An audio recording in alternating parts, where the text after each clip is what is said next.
SSRM Stock Analysis Thursday. Is it a buy or not? Watch this 1-minute video till the end to find out. SSR Mining is sitting at $9.12. Absolutely a beautiful trend. I have gotten thousands of correct predictions over the last 4 years, spent thousands on courses and mentors, documented everything, and generally just looking back here at SSRM, I am willing to continue to double down on this bullish trend. You know, like previously my drawings I think are darker.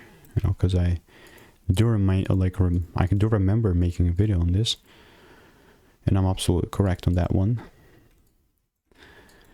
Yeah, the price just kept delivering since the last time I made a video. So what I'm gonna do is just I'll mark out the highs like that, and yeah, I mean in this case, if it does come down inside my demand and gives me some double breaks, that would be ideal, but it doesn't even have to come this low. Only if the rules are met, then I'm going to take things up. If not, everything is noise. So stay tuned.